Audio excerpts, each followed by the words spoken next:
Coming up on Now See This. When a woman takes police for a ride, police take the woman for a spin.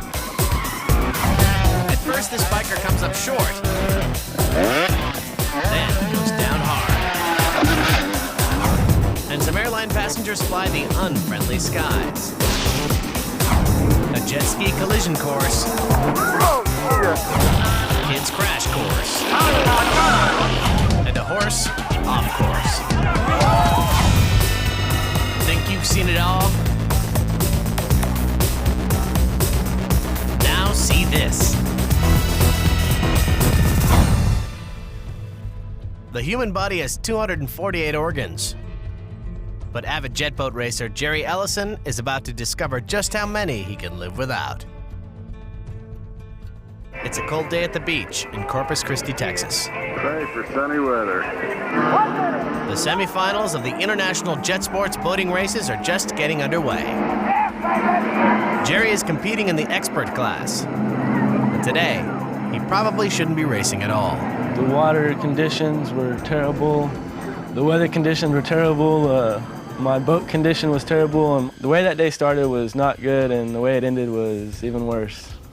The racers are 5 turns into the slalom-style course when Jerry tries to move into second place. It's the last move he would make. I was flying into this turn and my boat died, and it spun me out into a 360, and another racer just didn't react in time to turn. Oh, shit! Just as Jerry rounds the buoy, his boat loses power. He reaches down to restart, but another jet boat traveling at a blistering 50 miles per hour smashes into him. As soon as he hammered into my left side, I was immediately knocked out. It sent me flying in the air about 20 feet. The race is immediately stopped. Other riders rush to help Jerry. They know it could easily have been any one of them. We need medics to the water! Medics to the water, please! Everybody clear out from the starting line! Come on, buddy. Although Jerry appears to be conscious, it's only an involuntary response to a life-threatening injury. And after I got hit, my body was in deep shock. I can see that I was moving, but I really don't know what I was saying or what I was doing or how I was reacting to the people who were trying to help me. When the medics finally get Jerry on the shore and assess his injuries, they're amazed he's still alive. He's rushed to the hospital, where doctors perform emergency surgery. After I woke up and I was communicating with the doctor, he pretty much told me that my kidney was shattered into pieces. There was no way to save it. My spleen was the same way, and my pancreas still able to save a portion of it. And he had a real hard time trying to cut me open because of all the internal bleeding. He said this was one of his most difficult surgeries that he's performed. But Jerry didn't want that crash to be his swan song. 8 weeks later, and 2.5 organs lighter, he was back racing jet boats at a world-class level. After the accident, I raced successfully for 4 years, won another world championship, did some other high placings. I love jet ski racing a lot, the adrenaline, speed, it's a major rush. But he knows he can't afford another accident like this one. Oh, shit! So Jerry has recently taken up a new hobby, something he considers a bit less dangerous. I picked up a dirt bike. It's been real fun. You know, they're pretty quick and fast also, but you have to be careful because I done broke my wrist. On a rain-soaked stretch of Georgia highway, a terrified woman believes she's being chased. And after passing a deputy at triple-digit speeds, she soon is. She went by me running people off the interstate. When Deputy Chad Sheriff finally catches up, he pulls alongside the runaway SUV to get a look at the driver. Yeah, I'm on a... One glimpse of 32-year-old Elizabeth Vollmer, and the deputy knows he's in for a ride. 95 miles. I pulled up beside her when she looked over at me. She looked like she was in a fighting mode or something. I pulled up beside her when she looked over at me. She looked... In Georgia, 1096 is cops speak for a mentally unstable suspect. The deputy doesn't know how right he is. Volmar is bipolar and suffering from the delusion that she's being chased by hitmen hired by her ex-husband. Man, I don't think she's gonna stop. We're getting on up to 90 miles an hour. She ain't gonna stop. To make matters worse, Volmar is under the influence of over-the-counter medications. Add to that the slick conditions of the roadway, and the speeding woman's paranoia of an impending death may soon become all too real. Fortunately, backup arrives in the form of Deputy Cliff Meyer. Meyer executes a rolling roadblock, forcing the suspect's SUV to stop.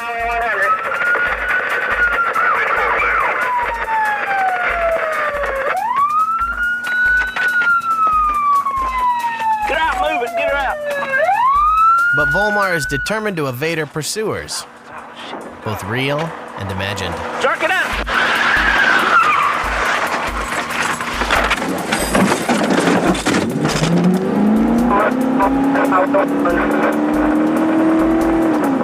Clear still. I-20 eastbound passing Highway 100. As Meyer pulls alongside the woman again, he confirms his partner's assessment. Volmar is not a violent criminal, and yet she must be stopped.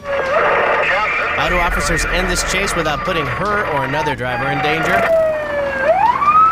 Suddenly, the deputies see their chance as the suspect's vehicle gets slowed down behind a semi. Roger, location. Right, stand by, stand by.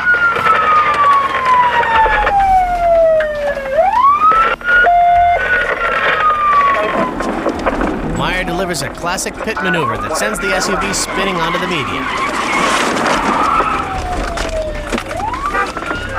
Right, stand by, stand by.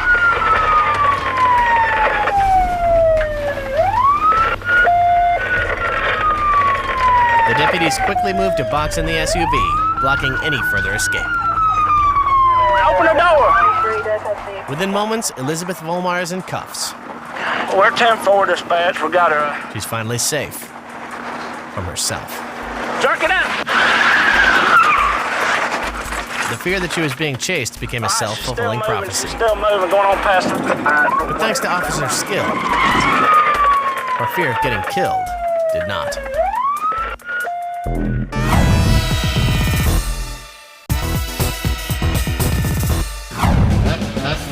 Biologists claim that self-preservation is man's #1 instinct. Biologists have never met Mark Cood. I drove up to Alaska to work for the summer. I took my motorcycle, all my toys. Mark would never say he has a death wish, but his actions speak louder than words. I found a good abandoned coal mine to practice in. I decided to make a jump. I was jumping a 2-lane wide road, and I figured I could hit it going much faster, so I decided to try and build a landing. Had some friends come out there with the camcorders and went for it. It takes a full week of digging and piling to get the ramp just right. When it's finished, it measures 130 feet from the takeoff. As Mark is about to find out, that's just a few feet too far. I figured it was good enough to go for. Mark hits the jump at 50 miles an hour, but it's not enough.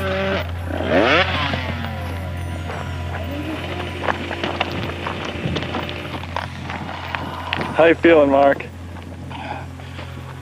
You all right? I'm gonna go for the 5th gear next time. 5th gear next time. As I was coming down, I could tell I was about 2 or 3 feet too short. And you see him, ugh. The rider sprains both of his wrists and ankles in the wreck. The next several days will find him struggling just to move. But as soon as Mark is able to ride again, his helmet's back on, and he returns to the coal mine for another go at it. The jump took me a week to build. I only had 1 week left before I was driving back to Texas. Mark's not about to go home without seeing his hard work come to fruition. He decides to take what he's learned and try the jump again. I think we should put it on there where it says first attempt, you know, it shows me eating it. Then second attempt, hopefully I'll be landing. The biker shakes off his nerves and revs up his engine. Then, leaving himself plenty of room for speed, he goes for it. This time, Mark approaches the ramp at 60 miles an hour. But now, it's too much. As soon as I hit the face of the jump, I knew I'd messed up.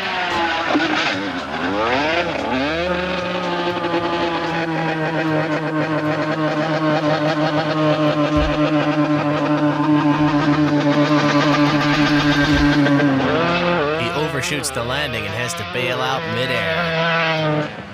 The Texan flies 150 feet, landing on his legs. And then I was laying there and I grabbed my leg and I let it go, it goes flop.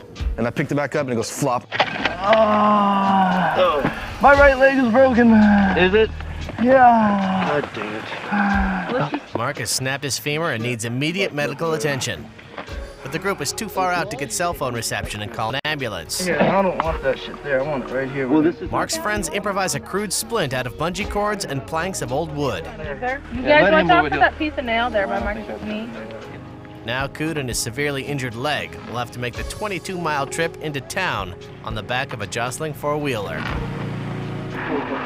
By the time they reach the city, Mark has finally come to his senses. I've retired the jump.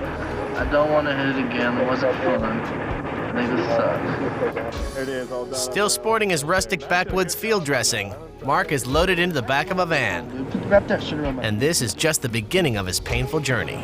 I was airlifted on a jet 120 miles away to Fairbanks Memorial Hospital.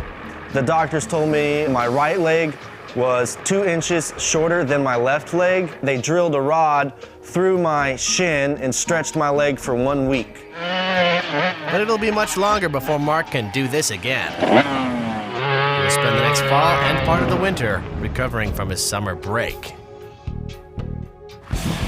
But even all that time recuperating didn't slow Mark down one bit. By spring, he's back on his bike, riding just as hard as ever. And unfortunately, he's still crashing that hard too. I recently broke my femur and crushed my foot again. So far, the score is Mark Cood 2, biologists 0. Every year in the dead of winter, firefighters rescue dozens of people who have fallen into frozen ponds and ice-covered lakes. But rescuers in Woolwich, New Jersey recently had their hands full when one victim turned out to weigh more than 2,000 pounds. It's a horse named Yannick. He's the beloved steed of the Geishan family. He just loves being around people. If he wasn't a horse, he'd be a dog. He was probably a dog in a prior life. But Yannick isn't your everyday pony ride. He's a special breed of horse used for a special purpose. What he's used for is called vaulting, and it's gymnastics on the back of a moving horse.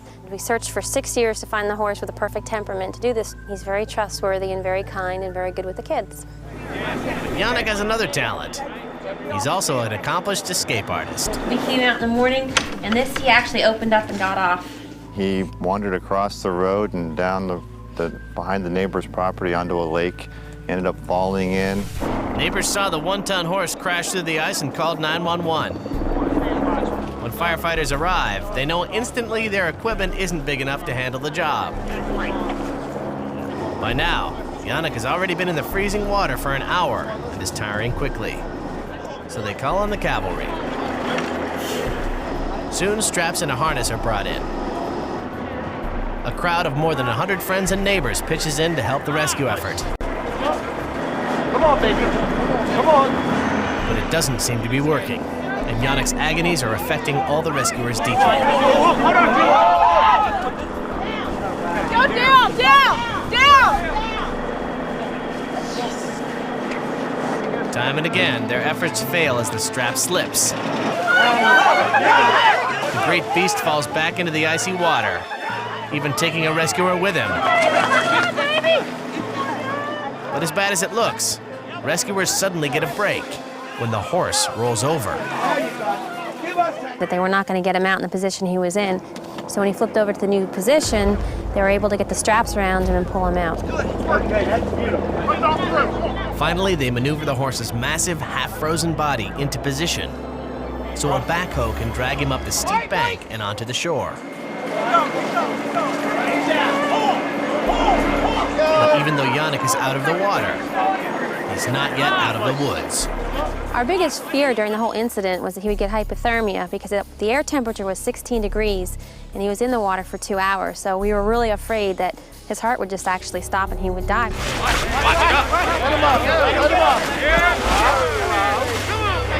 Horses, especially very large breeds like Yannick, are not designed to lie down. He's going to go.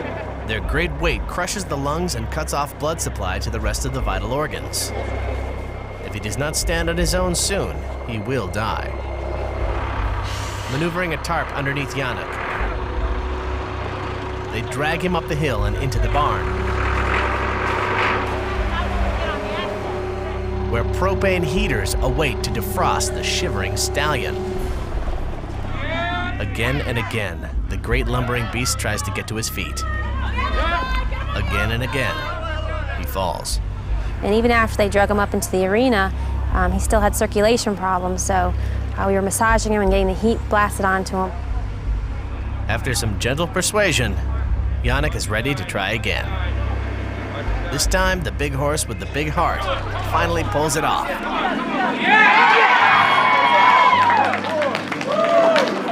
We were absolutely ecstatic. I mean, I can't even begin to describe the feeling because he came so close to death so many times, and we just kept wondering, is this horse going to live? So the moment he actually stood up and held himself up, the whole place just broke out in cheers. I've gone through every single emotion you can go through as far as involving a horse and being a horse owner. We thought we were going to lose him multiple times. But this horse who found himself on the verge of death proved to be a true escape artist after all.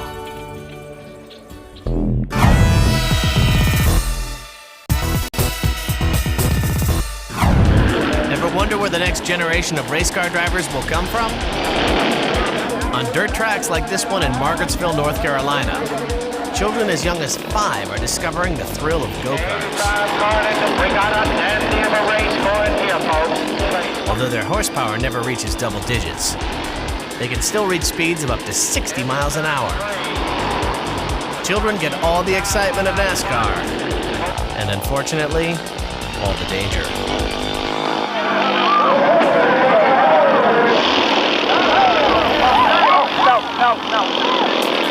Although strict safety regulations are always enforced, injuries are all too common.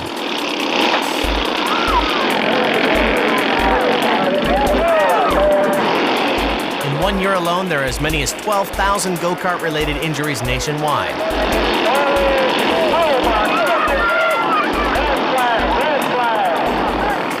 And just like at the grown-ups track, an ambulance is always standing by. Some kids seem oblivious to the dangers. When this boy spins out, he actually gets out of his cart and stands on the track.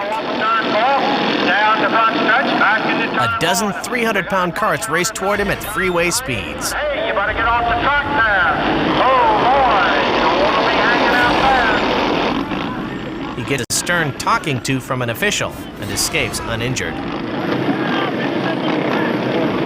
But this boy doesn't. Oh, my God. Oh, my God. He was only trying to remove his disabled cart from the track. Oh, my God. Now he's headed where so many other go-karters end up, the emergency room. Every motor vehicle, no matter what the horsepower, is potentially dangerous and needs a level of respect. That respect is something many children simply haven't learned. Or they're just behaving the way most kids do when they're put behind the wheel and allowed to go as fast as they can. There's little doubt that the driver of this car is drunk. The lights are off, the turn signals are schizophrenic, and the windshield wipers are working overtime, despite clear skies in Pensacola, Florida. What is in doubt is the way the driver will react to being stopped. Officer Max Kent has seen many DUI suspects become belligerent or even physically aggressive. Hello. What seems to be the problem? This one is going to use another tactic, Let's come on back over here. killing him with kindness. Mr. Reynolds, I'm concerned for your safety right now, and I'd like for you to do some field sobriety exercises for me. Would you be able to do those? Sure. The woman has just come from an office party where she's had way too much to drink. But the little old lady figures as long as she's friendly and cooperative, she'll win the officer over. No, I'm not. Okay. I want you to stay focused right here on the tip of my pen with your eyes, and don't move your head, okay? All right. Just follow it with your eyes only. You're way over there. Now you're way over here. Okay, I want you to stay focused on my pen for me, okay? Now you're way over there. Okay, look at my pen. Stay focused on it with your eyes. I am. Now you're way over there. Okay. And now you're way over there. No, you're way over there. You're right there. Well, that's pretty close. Yeah, straight down the white The officer asked the lady to walk a straight line. Whenever you reach step number 9, I want you to leave your front foot on the line and using your back foot, turn around to the left, just like this, taking a series of small steps, and then take 9 steps back, touching heel to toe. Again, she aims to please. 7, 8, 9. There's 9. I'm turning. 1, 2, 3, 4, 5, 6. Mr. Reynolds, you can come back over here. Even when the officer tells her to stop, the woman insists on finishing. Mr. Reynolds, you can come back over here to this line. 4. But you said 9 and 9. Okay. Come on over here. 5, 6, 7, 8, 9. 1. The results are clear. Officer Kent has more than enough proof to book this lady on DUI charges. 9 and 9. Okay. Come on over here. But to make sure, 7, 8, 9. he tries one more test. This next exercise we're going to do is the one-leg stand exercise. The task is simple enough. Stand on one leg and count until the officer says stop. But this lady is a bit too anxious to prove her sobriety. Foot that you pick up, keep your hands down by your side and count out loud just like this. 1001, 1002, 1003, 1004, 1005. Don't start till I tell you to. 1007, 1008, Miss Reynolds. 1009. Don't start till I tell you to. Miss Reynolds. 15. The woman is on a roll, and even the officer can't get her to shut up. Okay, you can stop. 20. You can stop. 22. Miss Reynolds, you can stop. 24. Miss Reynolds. 5. You can stop. 26. 27. Miss Reynolds, you can stop. With enough evidence on tape, Officer Kent tells the woman that she's going to jail to sober up. All right. Miss Reynolds, if I can get you to place your hands behind your back for me at this time, I am going to be placing you under arrest for driving under the influence. Miss Reynolds. Wait. And I appreciate The moment she hears the word arrest, the lady's friendly demeanor vanishes, and her dark side takes control. All right, now wait a minute. I'm going to call my attorney. Okay. Come on back here for me. Wait, okay? You'll have access to the telephone out of the jail, okay? Wait. And I don't want to be cruel. Uh-huh. Wait, I will. And wait, okay? What's that? No, don't touch me. Okay. And I'm not an aggressive person. Okay. But if you don't take these handcuffs off, I will call my attorney. Okay. The woman resists as the officer tries to take her to the car. Aggressive person. Okay, that's not She's so drunk that she can hardly even string 2 words together. You're an aggressive I person. know. Okay. And wait. And no, stop it. I will. Come on back here. No. Come on back here. No. Come on back. No. Miss Reynolds, come on back here. No. I need to have a right to call a phone. Has to be handcuffed. But when she's put in the back seat of a police cruiser, the sweet little old woman has no trouble unleashing a barrage of insults and verbal abuses. And I will have you sued. Now get me out of these fucking keys. That's why I was trying to explain to you. I will call my attorney. Whenever someone's arrested, they have to be handcuffed, okay? It's my fucking life to be arrested. The officer may be used to fending off attacks from tough crooks, but the mouth on this woman takes the cake. You're treating me like a criminal. I'm not a criminal. I am not the butter. You're gonna be sued. You fucking asshole. You freaking asshole. I'm gonna call you. You think you're cute? Like you're not cute. You're not cute. You should be. Well, my wife tells me that I am. Well, I don't think you are. I think you're an asshole. Okay? Let's get it straight. When Officer Kent stopped this woman just a few moments ago, he was pleased to think he'd be dealing with a cooperative suspect. I'm gonna forget. But it just goes to show that when alcohol is involved, even Miss Manners can turn into Mr. Hyde. There are many reasons people are afraid of flying. Dangerous weather is one of the biggest. But as hail pounds the airfield in Osaka, Japan, and lightning threatens to strike, it's too late for this jetliner to turn back. An observer watching the takeoff of this Boeing 747 is about to see the airliner put at the complete mercy of nature's fearsome power.